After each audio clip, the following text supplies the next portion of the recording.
আপনাকে যদি আমি গত 20 বছরে পৃথিবীর সবচেয়ে বড় বড় রেভলিউশনগুলোর একটা লিস্ট করতে বলি, সেই লিস্টে একদম উপরের দিকেই যে নামটা থাকবে সেটা হলো আরব স্প্রিং, বা বাংলায় আমরা এটাকে আদর করে বলি আরব বসন্ত। The Arab Spring. Arab Spring. Arab Spring. Either this is the first Arab revolution of the 21st century. আরব বসন্ত বা স্প্রিং কথাটা এটার সাথে কেন আসছে? বসন্ত বা স্প্রিং কথাটা আসার কারণ হলো বসন্ত বা স্প্রিং খুব সুন্দর একটা সময়, এবং এই আন্দোলন যখন শুরু করা হয় তখন বলা হয়েছিল যে এই আন্দোলন যদি সফল হয় তাহলে খুব সুন্দর একটা স্প্রিং বা বসন্ত আসবে, যে এই বসন্তে কোনো দুর্নীতি থাকবে না, কোনো আহাজারি থাকবে না, কোনো দমন পীড়ন থাকবে না, সরকার খুব সুন্দর করে মানুষজনের সাথে কাজকর্ম করবে। এবং এই ধরনের অনেকগুলো প্রমিসের উপর ভিত্তি করেই মানুষজন আরব দুনিয়ায় রাস্তায় নেমে আসে আন্দোলন করার জন্য তাদের রেসপেক্টিভ সরকারের বিরুদ্ধে। কাগজে কলমে আন্দোলন সফল হয়। আমি 2 বছর আগে ইজিপ্টে গিয়েছিলাম এবং তেহরিন স্কোয়ারে আমি এই আন্দোলনের ব্যাপারে অনেক কথা গোপনে রেকর্ড করেছিলাম, কারণ তেহরিন স্কোয়ারে কিন্তু আজকেও ভিডিও রেকর্ড করতে দেয় না, ওখানে অনেক পুলিশ থাকে এবং এই আন্দোলনের কথাবার্তা অনেক সময় দমায় রাখা হয়। আপনারা গোপন ক্লিপটা দেখে আসেন এবং তারপরে আমি আপনাদের বলতেছি কেন এই আন্দোলনের কথাটা এই মুহূর্তে বাংলাদেশের জন্য খুব বেশি সিগনিফিক্যান্ট।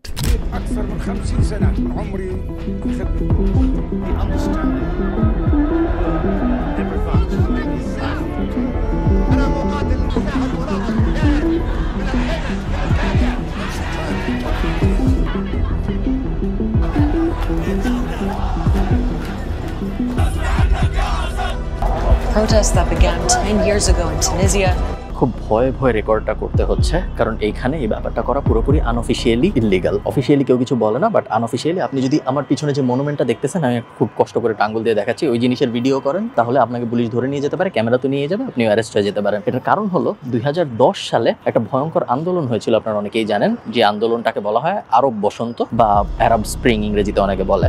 আরবে হয়েছিল এবং কি আগের জায়গা থেকে সরে যেতে হলো, কারণ কিছু পুলিশ এসে আমাদের বলেছিল যে ভিডিও রেকর্ড করা যাবে না ওইখানে। এই কারণে আবার একটু সরে দাঁড়ালাম এবং পুরোপুরি প্রিটেন্ড করছি যে আমাকে দেখা যাচ্ছে না, ক্যামেরা অনেক দূরে একজনের হাতে দিয়ে এসেছি যাতে উনি বুঝতে না পারে কেউ যে আমি ভিডিও রেকর্ড করছি। অনেক পুলিশ চারদিকে, এবং ব্যাপারটা একটু অদ্ভুত যে এত পুলিশ এই ব্যাপারটাকে প্রোটেক্ট করার চেষ্টা করতেছে যে এইখানে ছবি তোলা যাবে না বা ভিডিও করা যাবে না। যেটা বলছিলাম, আরব বসন্ত যখন হয় বা আরব স্প্রিং যখন হয় তখন 4টা দেশে একসাথে আন্দোলন শুরু হয়, এবং প্রত্যেকটা দেশের আন্দোলনের কাহিনীটা মোটামুটি একই। সবাই আন্দোলন করে দুর্নীতির বিরুদ্ধে, সবাই আন্দোলন করে বাজে সরকারের বিরুদ্ধে, এবং সবাই ক্ষমতা পরিবর্তনের জন্য আন্দোলন শুরু করে। এবং আফ্রিকার যে 4টা দেশে আন্দোলনটা হয় তারা হলো তিউনিসিয়া, লিবিয়া, ইয়েমেন, এবং আমি এখন যেখানে দাঁড়িয়ে আছি সেই ইজিপ্ট।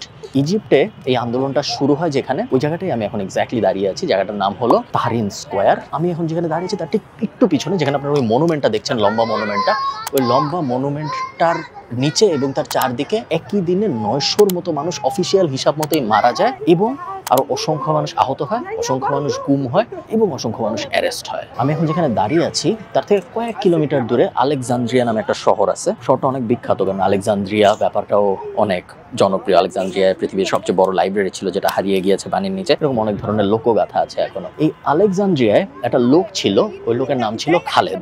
আমার নামের সাথে মিল, আমার নাম খালিদ, ওনার নাম খালেদ। খালিদ এগুলো মুসলিমদের জন্য খুব খুব পরিচিত একটা নাম, আপনারা জানেন। তো এই খালিদ লোকটা সাইবার ক্যাফেতে বসে একটা ভিডিও আপলোড দিয়েছিল, যে ভিডিওটা ছিল ইজিপ্ট পুলিশের দুর্নীতি নিয়ে। ইজিপ্ট পুলিশ ড্রাগ কারবার নিয়ে একটা দুর্নীতি করেছিল, এবং এই ব্যাপারটা এই লোক নিজে রেকর্ডও করেনি, জাস্ট পাবলিশ করেছিল বা শেয়ার করেছিল একটা সাইবার ক্যাফে থেকে। তাকে বের করে আনা হয় এবং তারপরে তাকে মেরে ফেলা হয়। তাকে শুধুমাত্র যে মেরে ফেলা হয় তা না, তাকে পিটিয়ে মেরে ফেলা হয়, এবং এই পিটিয়ে মেরে ফেলার ভিডিও 2-3 দিনের মধ্যেই ভাইরাল হয়ে যায় সব জায়গায়। এই জিনিস যখন ভাইরাল হয়ে যায় তখন মানুষ ফুঁসে ওঠে এবং সবাই বলে যে না, আমাদের করতে হবে, এবং তখন এই প্রোটেস্টটা শুরু হয়। এই প্রোটেস্টটা পুরোটাই করা হয়েছিল টেকনোলজি ব্যবহার করে। ফেসবুকে গ্রুপ খোলা হয়, যে গ্রুপের নাম দেওয়া হয় আমার নাম খালেদ। টুইটারে আই এম খালেদ এই হ্যাশট্যাগটা শুরু হয়, এবং আস্তে আস্তে এই তেহরিন স্কোয়ারে মানুষ জমা হওয়া শুরু হয়। ওই সময় বিভিন্ন নিউজ আমি শিওর আপনারা দেখেছেন, আমি তখন ইউনিভার্সিটিতে পড়ি। 1981 সাল থেকে হোসনে মোবারক ইজিপ্ট শাসন করছিল। আপনি চিন্তা করেন, 1981 সাল থেকে 2010 সাল পর্যন্ত হোসনে মোবারক নর্মালি ইজিপ্ট শাসন করে গেছে। এবং ইজিপ্টের ক্ষেত্রে একটা কথা বলা হয় যে গত 4000 বছরে, 2015 সাল পর্যন্ত, গত 4000 বছরে এমন কোনো শাসক ছিল না, ইনক্লুডিং বর্তমান যুগের প্রাইম মিনিস্টার, প্রেসিডেন্ট, এমন মানুষজন এমন কেউ ছিল না যে স্বেচ্ছায় ক্ষমতা ছেড়ে দিয়েছে। তাদের হয় মেরে ফেলা হয়েছে বা তারা নিজেরা মরে গেছে এবং তারপরে রিপ্লেস হয়েছে, কেউ ক্ষমতা ছেড়ে দেয়নি। হোসনে মোবারক এরকম ছিল, সে ক্ষমতা ছাড়তে চায় নাই। অনেক আন্দোলন হয়েছে, অনেক দুর্নীতি হয়েছে, পুরো দেশ শেষ করে ফেলছে, বা সে ক্ষমতা ছাড়তে রাজি হয় নাই কখনো। আন্দোলনটা যখন শুরু হয় তখন মাত্র কয়েক দিনের মধ্যে ও ক্ষমতাচ্যুত হয় এবং ও পালায় যেতে বাধ্য হয়। কোনো প্রেসিডেন্ট যখন পদত্যাগ করে তখন যা হয় তাই হয়েছে। মার্শাল ল শুরু হয়, আর্মি পুরো দেশ দখল করে ফেলে, এবং আর্মির হাতে 1 বছরের মতো দেশটা থাকে, তারপরে ইলেকশন হয় এবং তারপরে নতুন সরকার আসে, নতুন সরকারও মোটামুটি খারাপ। তো কথা যেটা আসে সবার মনে সেটা হলো আসলেই কি এই আরব স্প্রিং ব্যাপারটা সফল হয়েছে? আমার এখান থেকে যেতে হবে, আবার পুলিশ আসছে, বাকি আলাপ আমি আপনাদের সাথে অন্য কোনো লোকেশনে যেয়ে করছি। এই ভিডিওর স্পন্সর ট্যাপ এবং বাংলাদেশের বর্তমান রেমিটেন্স ক্রাইসিসের মধ্যে এরকম একটা অ্যাপের ভূমিকা নিয়ে আমি আপনাদের সাথে একটু পরে কথা বলতেছি, বাট একটু আন্দোলনের রেজাল্টটা আপনাদের বলি আরব স্প্রিং আসলে কি হয়েছিল। আরব স্প্রিং কিন্তু কাগজ কলমে সফল হয়, যে কয় জায়গায় আন্দোলন হয় সব জায়গায় আন্দোলনকারীরা যা চাইছিল তাই হয়, বাট রেজাল্টটার লং টার্ম এফেক্টটা কি আপনারা একটু দেখেন। তিউনিসিয়ায় স্বৈরাচার শাসন ছিল, আরব বসন্ত হয় এবং স্বৈরাচারের পতন ঘটে। স্বৈরাচারের পতন ঘটার পরে মানুষ ভোটাধিকার ফিরে পায় এবং মানুষ ভোট দেয়। ভোট দিয়ে তারা যাদের নির্বাচিত করে তারা তার পরের 7-8 বছরে এমন দুর্নীতি করে যে তিউনিসিয়ার মানুষ এখন বলে যে আরব স্প্রিং না হইলেই মনে হয় তাদের জন্য ভালো ছিল। ইজিপ্টের স্বৈরাচার ছিল হোসনে মুবারক। হোসনে মুবারককে সরায় নিয়ে আসা হয় আব্দুল ফাত্তাকে। হোসনে মুবারক যখন ছিল ইজিপ্টের স্বৈরাচার তখন $1 6 ইজিপশিয়ান পাউন্ড পাওয়া যেত এবং গত 2 বছরের হিসাব যদি আপনি দেখেন $1 হয়ে গেছে 42 ইজিপশিয়ান পাউন্ড। ইজিপ্ট হয়ে গেছে পৃথিবীর সবচেয়ে বেশি ঋণ নেওয়া দেশগুলোর একটা। ইজিপ্টের ইনফ্লেশন হয়ে গেছে পৃথিবীর সবচেয়ে বাজে ইনফ্লেশনগুলোর একটা এবং ইজিপ্টের ইকোনমির অবস্থা, ইজিপ্টের জুডিশিয়ারির অবস্থা, ইজিপ্টে একদম গলিতে দুর্নীতি হয়, ইজিপ্টে একদম গলিতে ঘুষ নেওয়া হয়, যেটা আপনি অন্য অনেক দেশে ইভেন বাংলাদেশেও আসলে কল্পনাও করতে পারবেন না, এত খারাপ অবস্থা ইজিপ্টের। তিউনিসিয়া আর ইজিপ্টের কথা আমি বাদই দিলাম, বাকি 3টা দেশের অবস্থা কিন্তু আরো খারাপ হয়েছে। সিরিয়া, লেবানন এবং ইয়েমেন, এই 3টা দেশে আরব স্প্রিং হয়েছিল এবং এই 3টা দেশ আরব স্প্রিং এর পরে ভয়ঙ্কর রকম বাজে যুদ্ধে জড়ায় পড়ে। আপনারা জানেন সিরিয়ায় কি হয়েছে, আপনারা জানেন লেবাননে কি হয়েছে। এগুলো নিয়ে ভিডিও করতে গেলে আলাদা অনেকগুলা ভিডিও লাগবে, কারণ এটার ভিতরে অনেক জিওপলিটিক্যাল ব্যাপার-স্যাপারও জড়িত। শুধুমাত্র এই দেশগুলোর ফল্ট না, বাট প্রত্যেকটা দেশের অবস্থা, যেটা আমি পয়েন্ট মেক করতে যাচ্ছি, প্রত্যেকটা দেশের অবস্থা আসলে আরব স্প্রিং এর পরে আনফরচুনেটলি আরো খারাপ হয়ে গেছে। যেরকম বসন্তের স্বপ্ন দেখা হয়েছিল সেরকম বসন্ত অ্যাচিভ করা যায় নাই। বিভিন্ন স্কলাররা ওই আরব স্প্রিং এর পর থেকে আজকে পর্যন্ত, টাইমস বলেন, হার্ভার্ড বলেন, সবাই অনেক রিসার্চ করেছে যে এত বড় একটা আন্দোলন, পুরো আরব নিয়ে যে আন্দোলনটা হইলে, এতগুলা দেশের ইনভলভমেন্ট যে আন্দোলনে, এরকম আন্দোলনগুলো এত পাওয়ারফুল সরকারকে ফেলে দেওয়ার পরেও কেন সফল হইতে পারলো না? কেন লং টার্মে অনেক মানুষ ভাবতেছে যে আরব স্প্রিং না হইলেই ভালো হইতো, বা আরব স্প্রিং এ আমরা হ্যাপি না আরব স্প্রিং এর রেজাল্ট দিয়ে। এবং এই অনেক অ্যানালাইসিসের পরে 4টা ব্যাপার পাওয়া গেছে, যে 4টা ব্যাপার যদি এনশিওর করা যায় তাহলে এইটা এনশিওর করা যাবে যে বাংলাদেশের অবস্থাও যেন এই আরব স্প্রিং এর দেশগুলোর মতো না হয়। জাস্ট এই 4টা ব্যাপার যদি আমরা ঠিক করতে পারি তাহলে আমি বিশ্বাস করি বাংলাদেশ অনেক সুন্দর একটা ভবিষ্যৎ পাবে এবং এই আরব স্প্রিং এ যা হয়েছে এরকম কোনো কিছুই বাংলাদেশের সাথে হবে না। আচ্ছা, যেটা আমি বলছিলাম, এই ভিডিও স্পন্সর করেছে ট্যাপ-ট্যাপ-সেন্ড। ট্যাপ-ট্যাপ-সেন্ড হলো নন রেসিডেন্সিয়াল বাংলাদেশিদের দেশে টাকা পাঠানোর একটা অ্যাপ এবং ইকোনমির অবস্থা খুবই খারাপ। আপনারা জানেন বিদেশ থেকে ফরেন রেমিটেন্স পাঠানো এখন আসলে খুবই জরুরি। আমরা কোভিডের মাঝামাঝি সময় শুনেছিলাম আমাদের রিজার্ভ ছিল $41 বিলিয়ন বা $48 বিলিয়ন। ওটা ছিল আমাদের একদম হাইয়েস্ট। বাংলাদেশের ইতিহাসে এত বেশি ফরেন কারেন্সি আমাদের রেমিটেন্সে জমা ছিল না কখনোই। বাট রিসেন্ট সবচেয়ে লাস্ট আমরা যে ফিগারটা পেয়েছি সেটা ছিল $14 বা $15 বিলিয়ন, যেটা দিয়ে 3 থেকে 6 মাস বাংলাদেশের পক্ষে চলা সম্ভব, এর বেশি না। তাও মাসখানেক হয়ে গেছে এই ফিগারটা পাওয়ার। তারপরে কি হয়েছে আমরা আসলে জানি না, কারণ তারপরে আর কোনো ফিগার বাংলাদেশ ব্যাংক পাবলিশ করে নাই এখন পর্যন্ত, যখন আমি এই ভিডিওটা রেকর্ড করতেছি তখন পর্যন্ত। সো আপনি যদি এমন হয়ে থাকেন যিনি বিদেশ থেকে দেশে টাকা পাঠান, তাহলে আপনার অবশ্যই উচিত প্রপার চ্যানেল মেইনটেইন করে রেমিটেন্স পাঠানো, কারণ এই মুহূর্তে বাংলাদেশের আপনার রেমিটেন্সের অনেক দরকার। ট্যাপ-ট্যাপ-সেন্ড ব্যবহার করার 5টা বেনিফিট আছে। ওদের অ্যান্ড্রয়েড এবং iOS 2টা অ্যাপই আছে, আপনি যে কোনো অ্যাপ ইউজ করতে পারেন। ফার্স্ট বেনিফিট হইল জিরো ফিজ অন ট্রান্সফার। টাকা পাঠাইতে বা যিনি টাকা রিসিভ করবেন তার টাকা রিসিভ করতে কোনো এক্সট্রা খরচ হয় না। সেকেন্ড বেনিফিট, খুব ভালো এক্সচেঞ্জ রেট। আপনি যখন টাকা পাঠাবেন আপনি দেখবেন খুব ভালো একটা এক্সচেঞ্জ রেটে ডলার টু বিডিটি বা ইউরো টু বিডিটি কনভার্সন হচ্ছে। 3 নম্বর বেনিফিট, ফ্লেক্সিবল পেমেন্ট মেথড। আপনি যাকে টাকা পাঠাচ্ছেন তার বিকাশ অ্যাকাউন্টে, তার নগদ অ্যাকাউন্টে, কুপন পিন ব্যবহার করে, তার ব্র্যাক ব্যাংকে, অন্য যে কোনো ব্যাংকে অনেকভাবেই টাকা আপনি তাকে পাঠিয়ে দিতে পারতেছেন, কোনো একটা প্ল্যাটফর্ম ডিপেন্ডেন্সি থাকে না। 4 নম্বর বেনিফিট, কুইক ট্রান্সফার স্পিড। খুব তাড়াতাড়ি টাকা চলে যায়, আপনি যাকে টাকা পাঠাচ্ছেন তার নির্দিষ্ট কাল পর্যন্ত অপেক্ষা করতে হয় না। UK, USA, UAE, Europe, Canada, এই 5 জায়গায় এই মুহূর্তে ট্যাপ-ট্যাপ-সেন্ড অ্যাভেলেবল।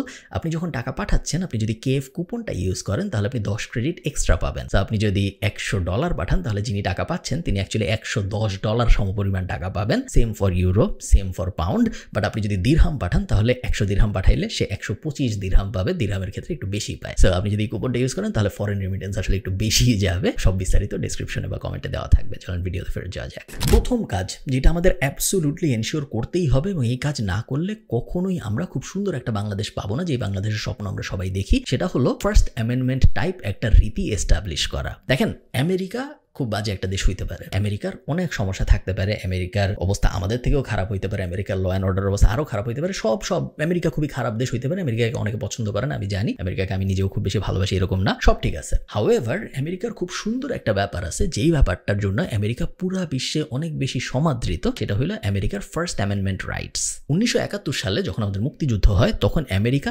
তাদের সংবিধান সংশোধন করে ফার্স্ট অ্যামেন্ডমেন্ট রাইটস বলে একটা ব্যাপার ইনক্লুড করে, এবং এটা একদম ঐতিহাসিক একটা ব্যাপার, কারণ এই ফার্স্ট অ্যামেন্ডমেন্ট রাইটস আমেরিকান সাধারণ মানুষকে একটা স্পেসিফিক পাওয়ার দেয়, যেই পাওয়ারটা আমাদের মতো মানুষদের জন্য খুব বেশি দরকার। ফার্স্ট অ্যামেন্ডমেন্টে আমেরিকার সরকার 5টা ব্যাপার আমেরিকার সাধারণ সিটিজেনদের জন্য এনশিওর করে, যে 5টা ব্যাপার আমার মতে বাংলাদেশের মানুষদের জন্য অত্যন্ত অত্যন্ত জরুরি, এবং এই ফার্স্ট অ্যামেন্ডমেন্ট ব্যাপারটা যদি আমরা এনশিওর করতে পারি আমাদের সংবিধানে, তাহলে আমাদের 99% প্রবলেম অটোমেটিক্যালি সলভ হয়ে যাবে। সো ফার্স্ট অ্যামেন্ডমেন্টের 5টা ব্যাপার কি কি? 1 নম্বর ব্যাপার ফ্রিডম অফ রিলিজিয়ন। এই ব্যাপারটা বাংলাদেশে অলরেডি আছে, সো এটা নিয়ে তেমন কোনো কাজকর্ম করার দরকার নেই। ফ্রিডম অফ রিলিজিয়নের মেইন বক্তব্যটাই হইল যার যে ধর্ম সে তার ধর্ম শান্তিপূর্ণভাবে পালন করবে, কেউ অন্যজনকে যায় তার ধর্ম পালন করতে বাধা দিবে না, কেউ এসে বলবে না যে তুই এই ধর্ম কেন পালন করিস, তোর তো আমার ধর্ম পালন করতে হবে, এরকম কোনো ব্যাপার থাকবে না, যেটা বাংলাদেশে অ্যাকচুয়ালি অলরেডি আছে। এটা নিয়ে আমাদের তেমন কোনো অনেক জটিল কাজকর্ম করতে হবে এরকম না। সৃষ্টির শুরু থেকেই বাংলাদেশ গত 55-60 বছরে খুব নর্মালি কিছু কিছু ব্যাপার বাদ দিলে যে যার ধর্ম পালন করে আসতে পেরেছে।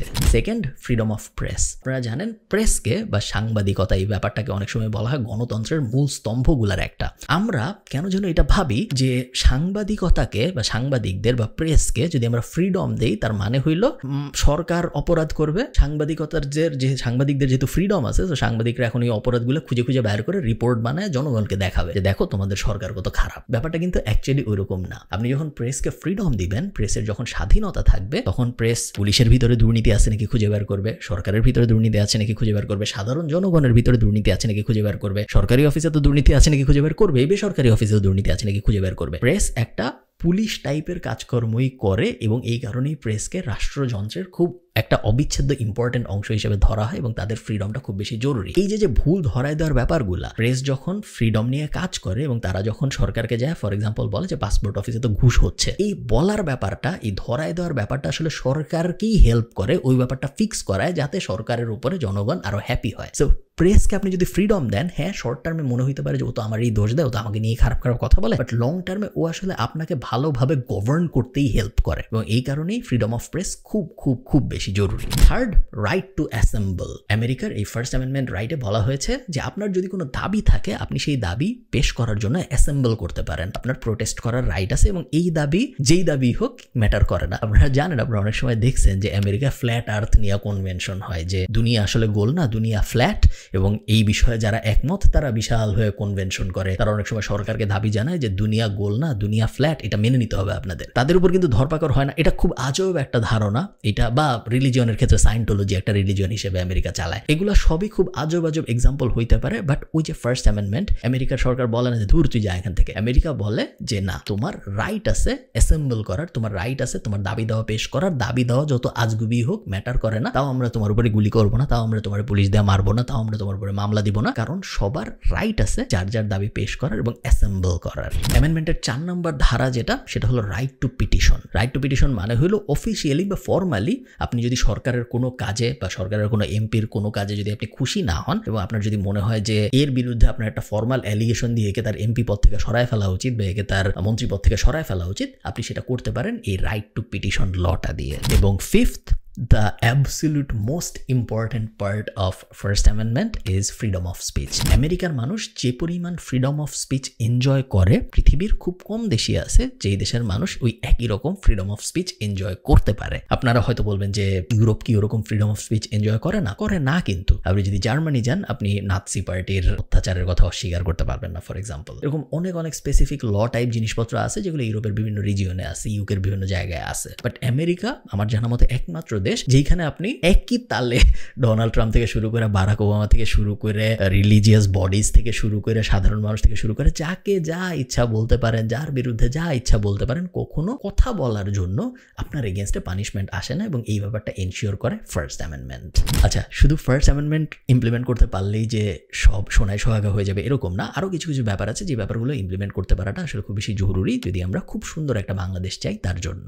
সবচেয়ে ইম্পর্টেন্ট ব্যাপারগুলোর একটা হলো বিচার বিভাগ এবং আইন প্রয়োগকারী সংস্থাকে সরকার থেকে পুরোপুরি আলাদা করে ফেলা। আমি দেখেছি এই বিষয়ে অলরেডি কাজ হচ্ছে, বাট কতটুকু কাজ হবে আমি জানি না। আইন প্রয়োগকারী সংস্থার ক্ষেত্রে উপদেষ্টা বলেছেন যে পুলিশকে আলাদা কমিশনের আন্ডারে নিয়ে আসা হবে। কতটুকু করা হয় আমরা এখনো জানি না, বাট আমরা দেখবো হয়তো করা হবে। আইন প্রয়োগকারী সংস্থার বাদেও এমনিতে যে আমাদের লোয়ার কোর্ট এবং হাইকোর্ট আছেন, এদেরকেও পুরোপুরি সরকারের প্রভাবমুক্ত রাখাটা খুব বেশি জরুরি, যেন যখন যেই সরকার আসুক সেই সরকার যেন এই লোয়ার কোর্ট বা হাইকোর্ট বা অ্যাপিলেট ডিভিশন বা পুলিশ এগুলোকে ব্যবহার করে তাদের মতের এগেইনস্টে যায়, এরকম মানুষজনদের উপরে যেন দমন পীড়ন করতে না পারে। 3 নম্বর কাজ, সরকারি কাজে সাবজেক্ট ম্যাটার এক্সপার্ট বাড়ানো এবং রাজনীতিবিদ কমানো। দেখেন, এটা একটু ফিলোসফিক্যাল ডিসকাশন হয়ে যাবে আপনার এবং আমার, বাট আপনি আমার সাথে বোঝার চেষ্টা করেন ফিলোসফিক্যাল ডিসকাশনটা কোথায়। বাংলাদেশের সিস্টেমটা বা গণতান্ত্রিক সিস্টেমটা, শুধু বাংলাদেশের না, এই ব্রিটিশ যে সিস্টেমটা, এই সিস্টেমটার মধ্যে একটু সমস্যা আছে। সমস্যাটা কি দেখেন, মনে করেন আমি ঠিক করলাম আমি সরকার গঠন করব বাংলাদেশে, আমি একটা পার্টি নিলাম, মাকলু পার্টি। এই মাকলু পার্টি বাংলাদেশের নেক্সট ইলেকশন লড়বে। সো বাংলাদেশে 300 আসন আছে। 300 আসনের প্রত্যেকটায় আমি আপনাদের মধ্যে থেকে যারা আমার সাবস্ক্রাইবার আছে তাদেরকে একজনকে এক একটা আসন দিলাম, যে যান আপনি এখন নোয়াখালী 1 আসনে বসেন, আপনি নোয়াখালী 2 আসনে বসেন, এবং তারপরে আমরা পুরো দেশে একটা ক্যাম্পেইন করলাম যে সবাই মাকলু মার্কায় ভোট দিন। মনে করেন আমরা জিতলাম, ধরেন আমরা 300 আসনই পাইছি, আমাদের কোনো অপোজিশন দাঁড়াইতে পারেনি, আমরা সবাই মিলেই পুরো একচ্ছত্র অধিপত্য আমাদের সংসদে, আমরা সবাই 300 আসনের 300 আসনই আমাদের, ঠিক আছে। সো 300 আসন যখন আমি পেলাম এবং আমি যখন সরকার ফর্ম করলাম, আমি তো হইলাম প্রধানমন্ত্রী তাইলে ওই সরকারের। তো এই প্রধানমন্ত্রী যখন আমি হলাম, এখন আমার সরকার চালানোর জন্য কি লাগবে? সরকার চালানোর জন্য এখন আমার লাগবে মন্ত্রী, সরকার চালানোর জন্য এখন আমার লাগবে প্রতিমন্ত্রী। তো এই মন্ত্রী এবং প্রতিমন্ত্রী আমি কোথা থেকে সিলেক্ট করব? মন্ত্রী এবং প্রতিমন্ত্রী সিলেক্ট করার জন্য আমার হাতে অপশন 2টা। বাংলাদেশ সংবিধান অনুযায়ী আমি টেকনোক্র্যাট মন্ত্রী নিতে পারি কিছু। সো মনে করেন কথার কথা, আমার মনে হইল যে সড়ক ও যোগাযোগে আমার একটা ভালো মন্ত্রী দরকার, যে সড়ক ও যোগাযোগ খুব বুঝে। এখন আমি আপনাদের সবার দিকে তাকাইলাম, যে 300 জন আপনারা জিতছেন, 300 জনের দিকে তাকাই আমি দেখলাম যে এই 300 জনের মধ্যে তো আসলে সড়ক ও যোগাযোগ নিয়ে কাজকর্ম করে এরকম কেউ নাই। এরা তো সারা জীবন রাজনীতিই করছে। এরা সড়ক যোগাযোগ নিয়ে এদের না আছে কোনো পড়াশোনা, সড়ক যোগাযোগ নিয়ে না আছে এদের কোনো এক্সপিরিয়েন্স, না আছে কোনো এক্সপার্টিস, না ওরা সড়ক পরিবহনের কোথাও কোনোদিন কাজ করছে। এদের কোনো একজনকে যদি আমি সড়ক ও যোগাযোগের মন্ত্রী বানাই ফেলি হঠাৎ করে, তারা কিছুই বুঝবে না। তো আমার হাতে অপশন কি, আমি একটা টেকনোক্র্যাট মন্ত্রী বাইরের থেকে এনে ওখানে বসাই দিলাম। টেকনোক্র্যাট মন্ত্রীর কিন্তু লিমিটেশন আছে, আমি চাইলেই 300টাই টেকনোক্র্যাট মন্ত্রী বসাই দিতে পারি না, সম্ভবত 30%, বাট আমি ভুল হইতে পারি। তো একটা টাইম আমার এরকম আসবে যখন আমার এখান থেকেই মন্ত্রী এবং প্রতিমন্ত্রী নিতে হবে। এই সিচুয়েশনটা যখন আসে বাংলাদেশে, তখনই আপনারা দেখেন আইসিটি প্রতিমন্ত্রী হয়, বাংলা বিষয়ে অভিজ্ঞ একজন, বাংলায় সারা জীবন পড়াশোনা করেছেন এরকম একজন মানুষকে ধরে এনে আইসিটির প্রতিমন্ত্রী বানায় ফেলা হয়। বা সারা জীবন ধরেন অমুক একটা র্যান্ডম সাবজেক্টে পড়াশোনা করেছেন, তাকে ধরে এনে সড়ক ও যোগাযোগ মন্ত্রী বানায় ফেলা হয়। একটা র্যান্ডম মানুষকে ধরে এনে স্বরাষ্ট্র মন্ত্রণালয়ে বসায় দেওয়া হয়। তার কারণ আমাদের রাজনীতিতে সাবজেক্ট ম্যাটার এক্সপার্ট কম এবং রাজনীতিবিদ বেশি। যে মানুষটা এমপি ইলেকশনে জিতে আসেন বাংলাদেশে, আওয়ামী লীগ হোক, বিএনপি হোক, অন্যান্য যে কোনো পার্টি হোক, তার কোনো একটা সাবজেক্ট ম্যাটারে এক্সপার্ট হওয়ার চান্স খুব কম এবং তার রাজনীতিবিদ হওয়ার চান্স খুব বেশি। এবং যখন এভাবে 300 আসন থেকে 300 রাজনীতিবিদ উঠে আসেন এবং সাবজেক্ট ম্যাটার এক্সপার্টরা তো আসলে রাজনীতি করবে না, তারা তো তাদের ক্যারিয়ারে বিজি, তারা তো তাদের লাইফে বিজি। সো তারা যখন তাদের ক্যারিয়ারে বিজি, তারা যখন লাইফে বিজি, তখন যে ভ্যাকিউমটা, ওই ভ্যাকিউমটা কে ফিল আপ করবে? এমন মানুষ ফিল আপ করবে যাদের আসলে তেমন কোনো কাজকর্ম নাই। এমন মানুষ যখন রাজনীতিতে আসবে এবং এমন মানুষ যখন এমপি ইলেকশন করে জিতবে, তারপরে সে যখন যে মন্ত্রী হবে, প্রতিমন্ত্রী হবে, তখন তাহলে আমরা এই ডিভিশনগুলার উপরে এমন মানুষকে বসাই দিলাম, সে আসলে ওই বিষয়ে তেমন কিছু জানে না। হ্যাঁ, তার সরকারি গভর্নেন্স সিস্টেম আছে, তার আমলাতন্ত্র আছে, সে সবকিছু চালাইতে পারে। বাট আপনি চিন্তা করেন, মনে করেন আপনি একটা আইটি কোম্পানি চালান। এখন আপনার আইটি কোম্পানিতে আপনি একজন মানুষকে হায়ার করবেন। আমি আপনাকে বললাম আপনার হাতে 2টা অপশন। গত 20 বছর ধরে জনগণের জন্য অনেক কাজ করছে এরকম একজন মানুষকে আপনি আইটি কোম্পানিতে নিতে চান, নাকি গত 20 বছরে আইটি বিষয়ে পড়াশোনা করছে, আইটি বিষয়ে একটা কোম্পানিতে চাকরি করছে, আইটি বিষয়ে একটা কোম্পানি চালাইছে, আইটি বিষয়ে এক্সপার্টিস আছে এমন একটা মানুষকে আপনার কোম্পানিতে সিইও বানাইতে চান? জনগণের জন্য কাজ করা অনেক ভালো, বাট জনগণের জন্য অনেক কাজ করছে বলেই সে এসে একটা আইটি কোম্পানির সিইও হয়ে আইটি কোম্পানিকে ভালো করতে পারবে? নট নেসেসারি, কারণ দুইটা পুরোই দুই জিনিস। এই সমস্যাটা, এই ফান্ডামেন্টাল সমস্যাটার কারণেই অনেক সময় দেখা যায় আমাদের রাজনীতিবিদরা বা এই রাজনৈতিক সিস্টেমটা চাইলেও অনেক ভালো কিছু করতে পারে, আমাদের ভালো কিছু করার এক্সপার্টিসটাই আসলে নাই, কারণ আমাদের সিস্টেমটাই এমন যে সিস্টেম থেকে এক্সপার্ট মানুষ উঠে আসবে না কখনো। ফোর্থ, যেটা লাস্ট, ভিডিও অনেক বড় হয়ে গেছে, আমি শেষ করবো, সেটা হলো কমন সেন্স অ্যাপ্লাই করা। আমরা যদি আবার ভোট দিতে যাই কখনো, আমরা যদি ভোট দেওয়ার সুযোগ পাই, আমরা যখন ভোটটা দিব, আমরা যখন মার্কাগুলার দিকে তাকাবো, আমরা যখন মানুষগুলার নামের দিকে তাকাবো, তখন আমরা একটা কমন সেন্স অ্যাপ্লাই করার চেষ্টা করব। কমন সেন্সটা এইরকম যে একটা কাউন্সিলর বা একটা এমপি, ধরেন একজন এমপির বেতন হয় 85,000 টাকা বা 90,000 টাকা বা 1,05,000 টাকা, এরকম একটা এমপির বেতন হয়। খুব বেশি আহামরি বেতন হয় এরকম না। আমি ছোটবেলায় জিটিএ ভাইস সিটি খেলতাম। জিটিএ ভাইস সিটি অনেক পপুলার ছিল এবং এটা একটা গেম, আপনারা যারা জানেন না, জিটিএ ভাইস সিটি বেশ পপুলার একটা গেম। তো জিটিএ ভাইস সিটিতে চিট কোড দিয়ে পুলিশ থেকে বাঁচা যাইতো এবং অ্যাম্বুলেন্স নিয়ে আসা যেত। তো অনেক সময় অ্যাম্বুলেন্সের ড্রাইভার হিসেবে আমি GTA Vice Cityতে খেলতাম, যে আমার কাজই ছিল আমি অ্যাম্বুলেন্স চালাবো এবং যারা রাস্তাঘাটে অসুস্থ অবস্থায় পড়ে আছে তাদেরকে উঠায় হসপিটালে নিয়ে আসবো, এবং প্রত্যেকবার একজন অসুস্থ রোগীকে হসপিটালে নিয়ে আসতে পারলে আমাকে $5 বা $10 এরকম দেওয়া হতো, গেম কারেন্সি, অ্যাকচুয়াল কারেন্সি না। তো মানুষ অসুস্থ হইতো, অ্যাম্বুলেন্স চালায় যাইতাম রাস্তা দিয়ে, যাওয়ার পথে আমি 4-5 জনকে মেরে যাইতাম এবং একজনকে ঠিকই বাঁচাইতে যাচ্ছি, বাট এত রাফলি চালাইতাম গেমের মধ্যে যে ওই একজনকে বাঁচাইতে যেয়ে 4-5 জনকে মেরে ফেলতেছি, এবং তারপরে একজনকে ঠিকই আমি হসপিটালে নিয়ে আসতাম। তারপর আবার দেখতাম যে যাদেরকে আমি মেরে গেছি তাদেরকে পরের মিশনে আনতে বলতেছে হসপিটালে। এই জিনিসটা আমি এই কারণে বলতেছি, তার কারণ যদি আপনি দূরের থেকে দেখেন জিনিসটা, তাহলে আপনার মনে হবে যে ও কত ভালো, ও একজন অ্যাম্বুলেন্স চালক, ও অসুস্থ মানুষকে হসপিটালে নিয়ে আসতেছে, ও তো ভালো, ও একজন ভালো মানুষ, ওরই আমি ভোট দিব। আপনি যদি একটু কাছের থেকে দেখেন তাহলে আপনি দেখবেন যে হ্যাঁ, ও আমার উন্নতি করতে চায়, একজনের তো উন্নতি করতেছে, বাট ওই একজনের উন্নতি করতে যাওয়া আরো 5 জনের ক্ষতি করে ফেলতেছে, 5-6 জনকে মেরে তারপরে একজনের উন্নতি করতেছে। এই উন্নতির যে করতে চাচ্ছে তাকে কি আসলে আমার ভোট দেওয়া উচিত? তো আমাদের রাজনীতিটা অনেক ক্ষেত্রে এরকম হয়ে গেছে, এবং এই কারণে যখন আপনাকে কেউ এসে বলবে, হঠাৎ করে আপনার দরজায় নক করে কেউ বলবে যে আমাকে ভোট দিয়েন, তার কারণ আমি চাই আপনার উন্নতি করতে, তখন আপনি একটু কমন সেন্স অ্যাপ্লাই করে চিন্তা করবেন যে এই 1,05,000 টাকা বেতনের চাকরি করবেন আপনি, এই চাকরি করার জন্য আপনি এত স্যাক্রিফাইস করতেছেন, গত 20 বছরে আপনি কিছু করেন নাই, রাজনীতি করছেন জাস্ট আমার উন্নতি করার জন্য, আমার জন্য আপনার এত মন কাঁদে, এই আসনটার জন্য, এই ঢাকা 10 আসনের জন্য আপনার এত মন কাঁদে যে আপনি আপনার সব কিছু ছেড়ে ছুড়ে শুধুমাত্র আমার উন্নয়ন করার জন্য এত স্যাক্রিফাইস করতেছেন, এত স্যাক্রিফাইস করে ইলেকশন করতেছেন। এটা কি আসলে সত্যি? বেশিরভাগ সময় এটা আসলে সত্যি হয় না। বেশিরভাগ সময় মানুষ আমাদের উন্নতি করার জন্য ইলেকশন করে না, বেশিরভাগ সময় মানুষ ইলেকশন করে তাদের উন্নতি করার জন্য, এবং বেশিরভাগ সময় মানুষ ইলেকশন করে পাওয়ারের জন্য। কারণ আমরা ম্যাসলোর হায়ারার্কি অফ নিডস থেকে দেখেছি power is the ultimate win. পাওয়ারের উপরে আর কিছু নেই, আপনার যত টাকাই থাকুক, আপনার যাই থাকুক নাই থাকুক, আপনি যতদিন পাওয়ার না পাচ্ছেন ততদিন পর্যন্ত আপনি আলটিমেট অ্যাচিভার হইতে পারেন না, এবং এই কারণেই মানুষজন রাজনীতি করে। এই ভুল ধারণাটা থেকে আমাদের বেরোইতে হবে যে মানুষজন আমাদের উন্নয়নের জন্য রাজনীতি করতেছে। ভালো থাকেন সবাই, সবার সাথে আমার দেখা হবে পরের কোনো একটা ভিডিওতে। টাটা।